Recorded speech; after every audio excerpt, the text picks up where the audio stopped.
Here we go. All right. Hi, everyone. Today I'm here with Tina. I met Tina, I want to say maybe like during COVID or post COVID times. I think I met you at ICA at this hot and cold um, sauna and cold plunge place where Tina used to work at, right? Yeah, yeah, I'm pretty sure that's where we met. I think I knew of you, but yeah, we hadn't met officially. Yeah, likewise. I knew of you as well, and then we met there, which was a super awesome place to meet. You know, you're just chatting in the sauna. Your body is going through all these different emotions, and you're having this really cool conversations. And then, even though we don't intentionally hang out, I feel like I would see you over and over again in Squamish with a paddleboard in your hand, either wet from being in the water or about to head into the ocean all the time with the marina. Yeah, that's very true. For sure. So yeah, Tina, thank you for coming to join this conversation today. You're a woman in the guiding world. You're in the backcountry all season long. You're in the ocean all summer long. Um, let's get started with the first time that you came to BC, because you're from the east, right? I'm from Saskatchewan originally. Yeah. Yeah, but I transitioned from Saskatchewan actually into Alberta for a couple of years between Calgary and Edmonton. I actually played high level curling. At a yeah, I don't know if you knew that about me, but I played at quite a high level in curling. So that's a little bit of the mindset work for sure. Um, in terms of sport, but I've been in sport my whole life as a kid. And then I transitioned. I followed a boy out to the coast. Um, but the story is actually my great granny used to live here in Vancouver, BC. So I remember her coming home to Saskatchewan, and I just always wanted to visit my granny in the coast, my great granny. And so I think that stuck to me as a kid, and I just knew I was going to end up on the BC coast. So Nice. And then when did you officially move here? I think I was 19. Mm-hmm. Yeah. Yeah. So quite a few years ago. Were you Cause are you a skier or a snowboarder? I'm a skier. Yeah. You guess are you more of a sledder who skis these days? Yeah, and I think Or I might still even have transitioned strictly to a sledder.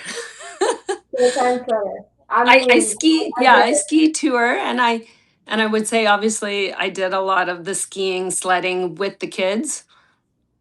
And Hmm. then now I've transitioned mostly to sledding because I've actually blown both my ACLs. Not that I can't ski still, but there's just a different mindset from a throttle to just pointing my skis downhill.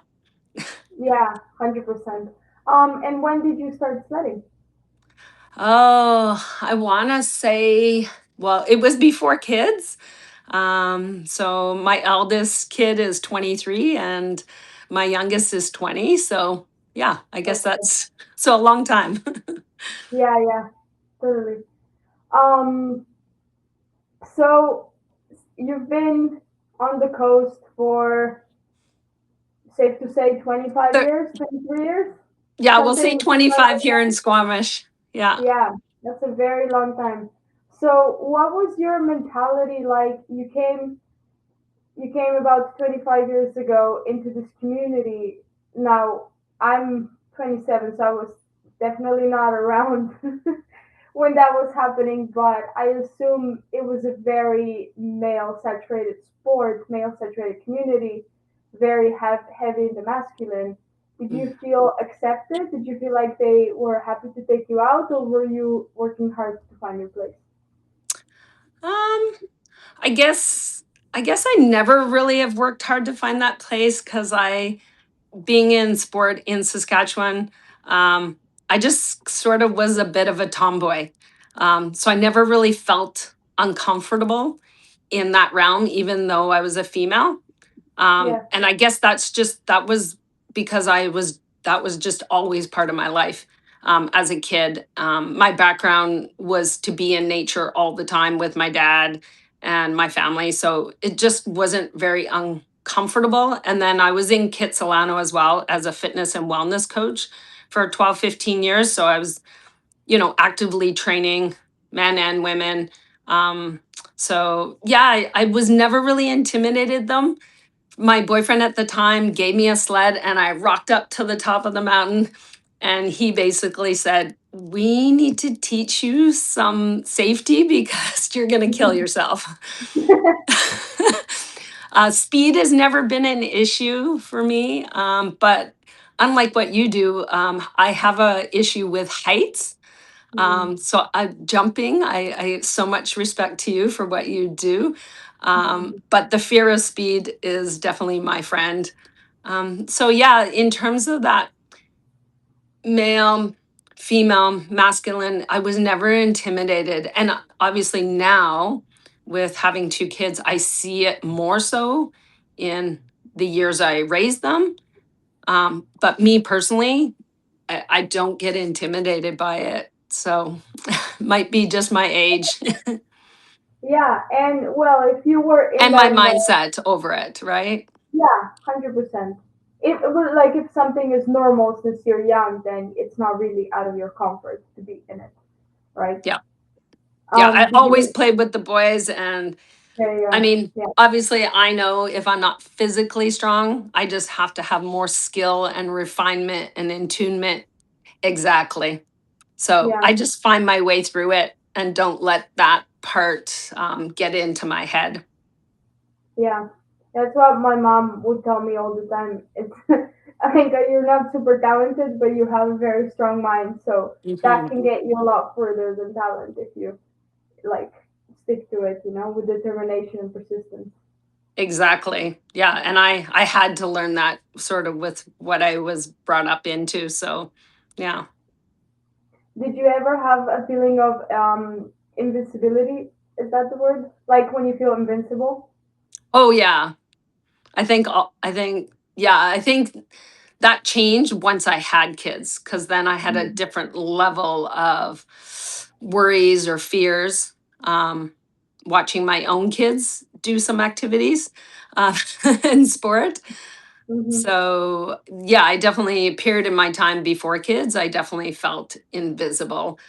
After blowing both my ACLs, that became very clear that I needed to adjust that a little bit. Mhm. And I did Yeah. that when I was 38. So I wasn't super young either, right? Mhm. Um, but I definitely tuned in a little more with the not being so invisible that I could do anything. And I think that's why I started guiding, because I started to notice the lack of maybe safety and skills that were missing for a lot of people, and the decision making that needs to happen in those environments. Yeah. Definitely, as a guide, it hits a lot differently because you're paid to be responsible for somebody else's life, basically. Yes, exactly. It's not to be taken for granted. All of a sudden, your decision making is on a whole nother level, right? Totally. It's different than yourself taking yourself up to the mountain or on the ocean for multi days versus bringing someone into that experience. Yeah, definitely. Um, so did you expect, you mentioned a little bit how that changed, the mindset changed when you had kids. Did you expect that it was going to change, or did you go into parenthood kind of like, I'll keep on doing my thing? I think, yeah, I mean, things happen so fast. I met my husband and we moved to Squamish pretty quickly because I was into water sports, wind sports. Um, and then I was just dabbling I really didn't learn how to ski till I was 28. So I learned how to be in the mountains with my kids.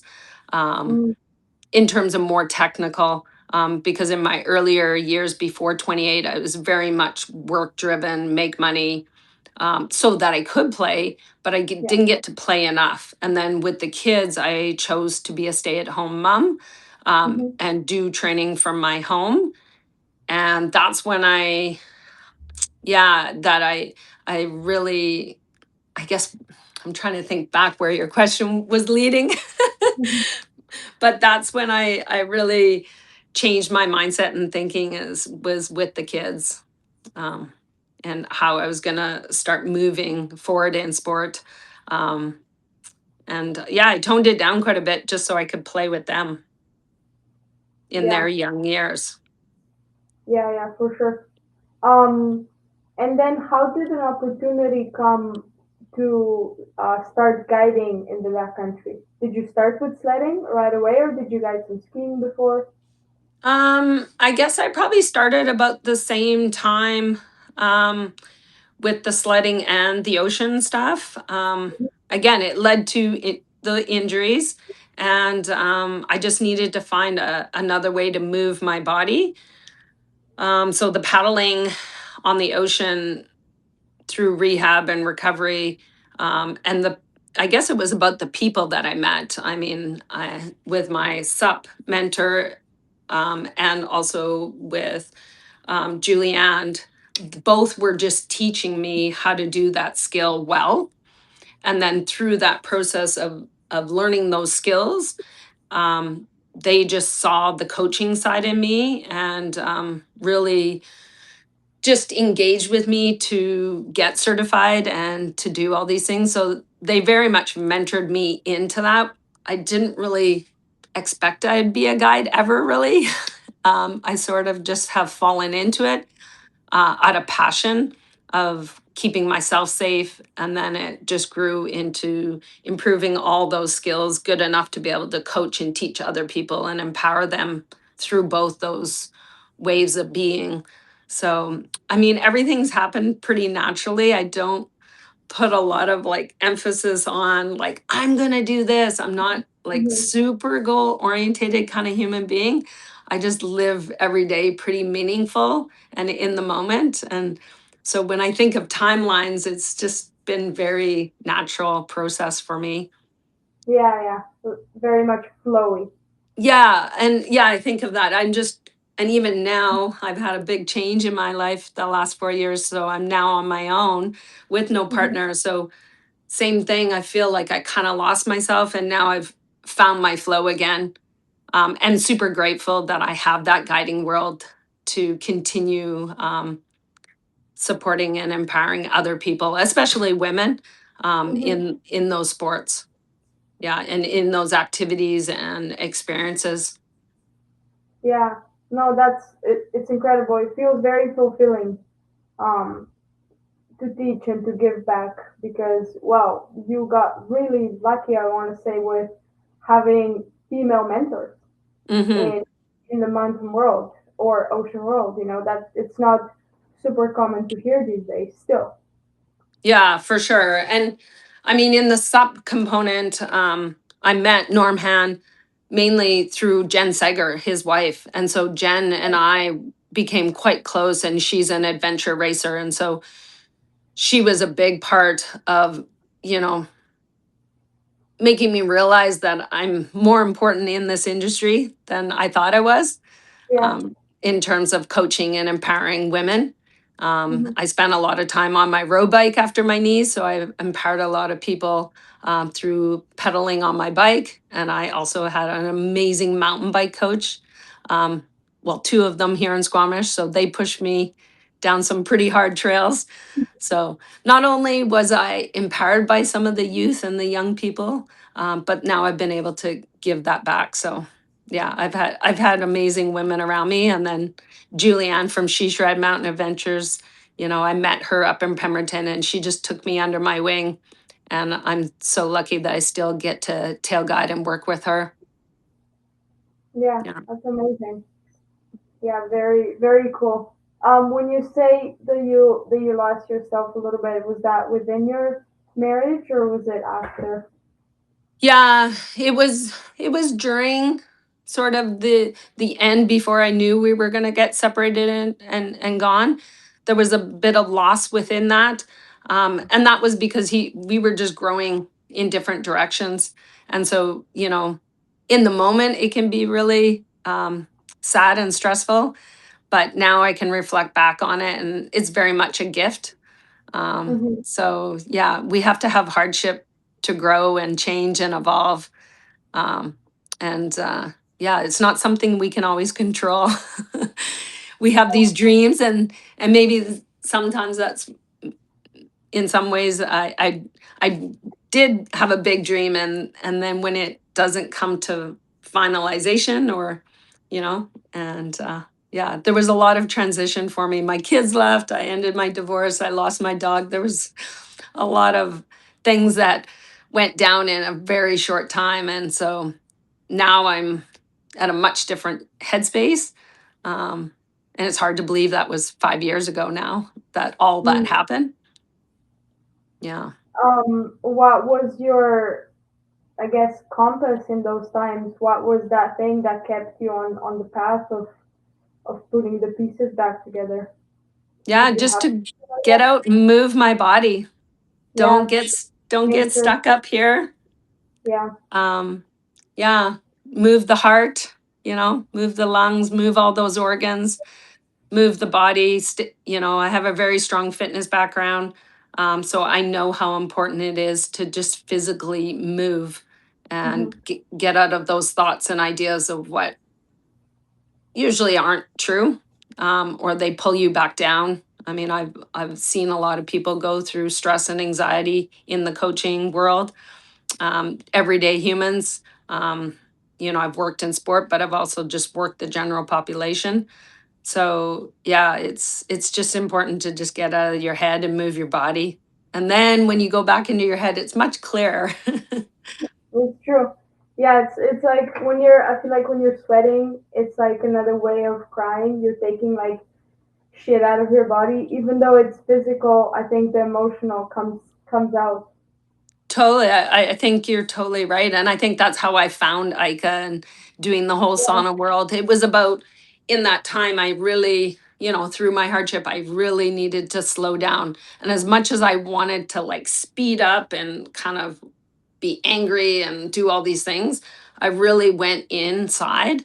And maybe, a lot of people were like, where did I go? What did I do? But it was all about quiet moments, sitting in the sauna, dog walking, being in nature, spending time in reflection. I wasn't guiding as much. I was just stepping back and taking care of self. And I think that's a lesson for a lot of us, is that we are spending so much time projecting and being out. And we need to come inside a little bit more sometimes through those hardships, and fine tune who is important in your life and who's going to give you that support you need, um, Hmm. versus fill it with just a bunch of things, right? Distractions. Distractions, exactly. Yeah. Yeah. So for me, it was movement. Movement. I always say movement's my medicine. So Hmm. yeah. Yeah. No, that's amazing. Sounds like you have a lot of tools in your toolbox on how to deal when things happen, because we can't control what happens in life. We can control how we react to it and what we do after. That's But right. sometimes curveballs come, and that's it. This is what it is. Yeah. Yeah, and I think through decision making and learning from a lot of my mentors, I just did. Actually, it was really cool. I haven't been in the river for 3 years, and I just jumped into a river course just to, you know, try it out again, see if I still like it. And met 10 or 9 other amazing human beings, Yeah. and learned so much from them. And then paddled down a class 3 plus river, Wow. which was super exciting but scary at my age, Yeah. because I'm hanging around with a bunch of mostly 30-some-year-olds. And which I kind of do in the sledding world. And Mhm. yeah, paddling's a little bit different, but yeah, it's good to challenge yourself once your head's clear. 100%. Now that you mentioned that you were surrounded by 30-year-olds, do you feel like you compare yourself in those situations to the younger generation? Yeah, I think I have. And this last course I did, which was really good, because I was giving feedback to another client, because we were doing an instructor of instructor courses. So we were there to be instructors. I had someone that I was taking the course from remind me that I'm busy telling other people not to bring that negative wording or mindset in, and I've become very clear that I do exactly what you said. I compare myself, and that's something I'm going to work on now, because really age is just a number, right? I keep myself fit and strong, and Yeah. it takes a lot of effort, and it's different um, as a female. And of course, right now, the world of, you know, being in perimenopause and all the things, I live a very holistic lifestyle. So my choice is not to take any special medicine for those ailments. Instead, I choose to do it through food and nourishment and moving my body in other ways. Yeah. So it's, yeah, I'm going to work on that. So it's funny that you bring that up, because that was one of my takeaways from my last course is like, oh, why do I keep bringing up my age? What is Mhm. that? I need to Mhm. dive deeper into that. Well, it's true. I feel like when you're younger, you compare yourself to people who are 10, 20 years older than you, and you have no business comparing yourself to them because they have so much more experience. Then when you're older, you compare yourself to younger people who have better knees, better joints, stronger muscles. No, they're not in menopause, and you're like, damn, why can't we just like be happy existing where we are right now and not look over to the other side thinking they're better or they have an Exactly. Well, we are interesting creatures, aren't we? yeah. On our trips, actually, we have women from early 20s to late 60s that come, and it's really cool to see every everybody brings something different to the table, and everybody thinks they're going to be the slow one or the one holding the group back, and usually those people are at the front. But Right? yeah, we are sometimes our worst enemy in our minds. Totally. Not only do we have to work on working on multi-generational is so, I think there's so much with that. Like, so that's cool to hear that you're running all that. And I was thinking in my head, I need to come and visit you on one of these trips. I Mhm. might just sign up. I Um, agree. You should. because it is super empowering. But if we could just stop comparing versus just enjoying each other's company and taking what we can learn from each other. Yeah, yeah. Even those that come with less experience than the rest of the group have something to teach the rest of the group. Because Absolutely. teaching doesn't come from having the most experience. Teaching comes from the life lessons that you learned along the way. You know. You got it. Yeah.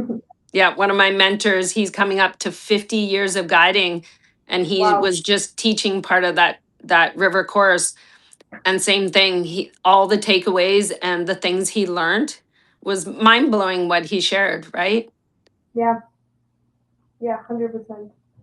So I'll let you go quickly. I'll let you go in Mhm. a little bit here, but before, is there is there something?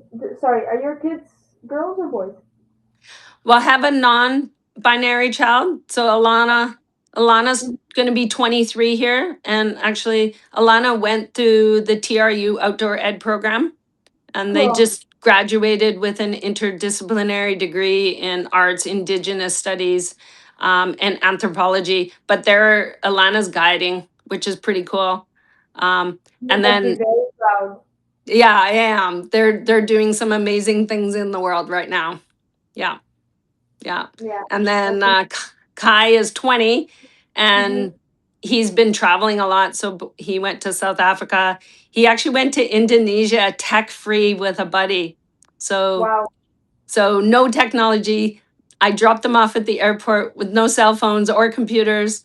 And then they returned months later. It was pretty rad to hear about their experience. I got a few WhatsApp on random phones, but that was it. So he's off busy, traveling a lot in different countries. And then in Squamish, when he is, he's trying to start a drone business. So he's just dabbling in that and playing with that because he loves sport and he loves flying. So he's just been playing with that and being a bit of an entrepreneur and just having a lot of fun. He's in Hood River right now, kiteboarding. I none of that surprises me. What you just said about both of them, I'm very. It's like, of course, from a mother like you, it's like, of course, that's what Yeah. happens. Actually, I Yeah, and wanted. they have an amazing dad that's a pilot, like very strong coastal pilot. So yeah, we both have been a big outdoor adventure component to their life. That's incredible. Um, yeah, super super cool. I feel like I want to have them both on this interviews as well because I want to like see the other perspective of well how they live their life as well as how it was to grow up with you. I think it would be cool to hear. Oh, I'd be interested to hear that story, what they actually. Do you feel like you guys have a good relationship? So say that again? Do you feel like you have a good relationship with them? Yeah, I think I do. It's different, obviously. But yeah, I'm close with both of them. And yeah, I feel pretty lucky to have that. I mean, I don't like to always call it a friendship, but sometimes it feels like that. But yeah, Yeah, we talk pretty openly, but I'm still their mom, so of course. There's a balance, there is a right? balance. Yeah, Yeah. so I'm trying to hold a little more space for them just to go fly on their own. I actually got a tattoo. It's a tree with two eagles, and I always tell them that I'm bird launching them out of the nest, little flickers at a time. Yeah. But they're It's always welcome to come back to the nest. yeah, of course, which is very comforting. I also have parents that are well, they have let me just be me my whole life, which I feel very lucky. But at the same time, if I need their help, they're there for me. They're not offended if I come home for help, which Hmm. is also like yeah, it's very comforting. Yeah, well, we need that support. Yeah, we do. We are our people. We are our community, Hmm. right? Hmm. Um, do you want to? Do you have a message that you want to share with other women in our community? Interesting. I think I was on a paddle this morning actually with a group, and I think, and I mentioned something about just similar to what I said to you before that, for women in sport or activity, or doesn't have to be an aggressive sport or anything, is that we do just need to fine tune and really own our skill, our craft, or our body, how we move it. And we really got to tune in um, to ourselves and how that looks to be able to be effective, or because we can't rely on the muscles. We can't rely on like that brute strength or power, the testosterone that a lot of men can do, and that's what I see Mm-hmm. in sport. Close strength. We have to slow it Yeah, down. yeah. We need to own every movement and skill, um, Mm-hmm. with every little inch of our body, from the tip of our toe to the base of our skull, whether it's internal or external. Um, so I think that's what I've tried to do and realized why I've been successful, um, Mm-hmm. for myself at the level I want to be, because everybody's at a different level and that's fine. Um, but so that's what I really try to hone in. And I think the message that I just want them to know is that just, yeah, don't give up and stay consistent. Consistency is a big one for me. I'm Agree. learning how to fly fish right now. Wow. So even when I was guiding, I just used a stick to mimic the motion to make sure that I keep working on that muscle memory. Mm-hmm. Um, so yeah, if you want it, go after it, and Yeah, yeah, I gotta love own that. it. Yeah. Very, very powerful message. What you said, especially at the beginning. Of, I love that it's not about comparing men or women because we're so different. It's about realizing that we're different and then approaching it in a different way. Yeah, make it a positive swing. I think we tend to go so into this negative masculine, feminine, male, female, and it's Mm-hmm. like let's just flatten the line. We are who we all are. Yeah. Even some females have a more strong masculine tendency to build strength, more power, Mhm. Not all female are, agile and, petite or whatever. So we're all individuals. So just own it, be consistent, put in Yeah. the hard work. Mm-hmm. Yeah, grit is another word that just is like, Mm-hmm. I tell women sometimes you just got to get grit and get angry, right? Like, And use that. Use that as mhm. fuel. Love it. Okay. Yeah, Well, be authentically you. exactly. Actually, a friend of mine asked me yesterday, what does authenticity mean to you? And I want to hear that answer from you. What is what does authenticity mean when you say be um, authentic? it's funny when I decided you said to do this chat. I'm not a person that likes to be publicly known. I guess that's why I work under other people's brands. I don't need to be at the top. Um, so I guess what authenticity means is just coming from your heart, and I Mhm. do. That's my thing. So yeah, Yeah. just move from your heart, act from your heart, speak from your heart. No, Yeah, I think nothing can go wrong if you do it from here, right? yeah. So that That's would be my answer as I hold a little heart rock up okay. to Well, calm my nerves about speaking on a screen. Yeah. you did amazing. Yeah. Well, Thank you I for mean, in sharing. the end, I'm just so privileged for you to reach out to me, and I mean, I've always looked up to you and everything that you do. So, Thank you. Yeah. Thank you for taking the time and thank you for coming here to chat with us. absolutely. Very special. All right. Well, I'm sure I'll catch you somewhere around the Yeah. ocean. I'm gone for the next couple months, but when I'm back, I'm sure I'll see you around. We should go Okay. sledding. We can Yes, teach you. let's go sledding. I just got a new sled coming, so and I have a Very. spare too in case I need friends that don't have machines. I am that person. I actually just lost my sled. Okay, I got a sled. We were So gonna go ride, girl. let's go. Yeah. Okay, Tina. Thanks again. Okay, Chat soon. bye. Bye.